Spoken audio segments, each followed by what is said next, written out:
Hi friends, ఎలా ఉన్నారు? నేను మీ Sujana. Welcome to cooking secrets. It makes you healthy.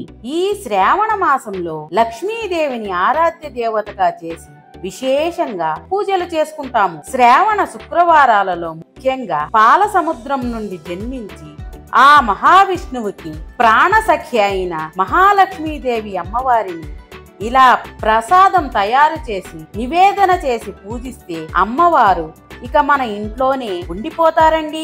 అదే పాలతో తయారు చేసిన పాల పాయసం. ఈ పాయసంలో కలకండని ఉపయోగిస్తున్నాము. దీనిని పటిక బెల్లం అని, మిశ్రీ అని, నవ్వుబోతు అని అంటారు. దీనిని ఆయుర్వేదంలో ఎక్కువగా ఉపయోగిస్తారు. బలహీనతని తగ్గిస్తుంది, మైండ్ రీఫ్రెష్ అవుతుంది, జీర్ణ వ్యవస్థను సరిచేస్తుంది, వాత దోషాన్ని తగ్గించి పొడి దగ్గుని కంట్రోల్ చేస్తుంది, వాంతులు వికారాలు కంట్రోల్ చేస్తుంది. కఫం పేరుకుపోవడం వలన శ్వాస తీసుకోవడంలో ఇబ్బంది పడుతున్నప్పుడు ఇది కఫహరంగా పనిచేస్తుంది. వెక్కిళ్లను తగ్గిస్తుంది, రక్తస్రావాల్ని తగ్గిస్తుంది.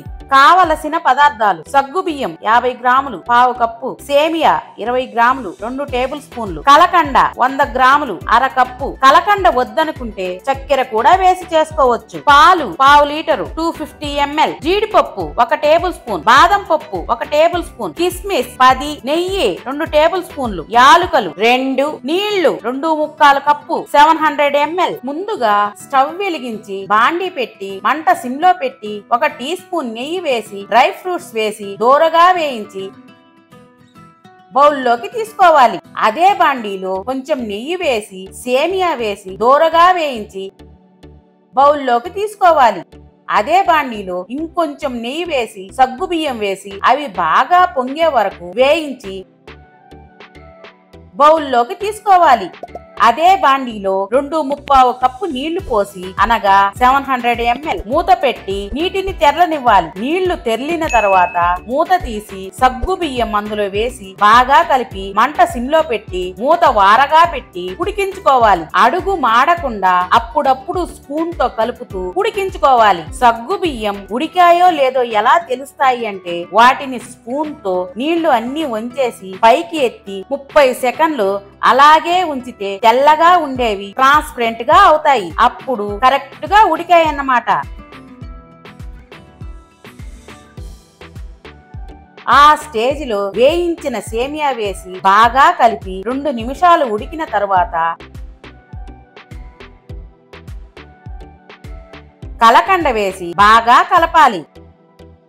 కలకండ బాగా కరిగిపోయి బాగా ఉడుకుతున్నప్పుడు కాచి చల్లార్చిన పాలు పోసి బాగా కలిపి డ్రై ఫ్రూట్స్ యాలుకల పొడి వేసి మిగిలిన నెయ్యి వేసి బాగా కలిపి ఒక ఉడుకు వచ్చిన తర్వాత స్టవ్ ఆపేయాలి. మనం చేస్తున్నది కొంచెం క్వాంటిటీనే కాబట్టి పాయసం మొత్తం ఉడికే వరకు మంట సిమ్లోనే ఉండాలి. అంతే.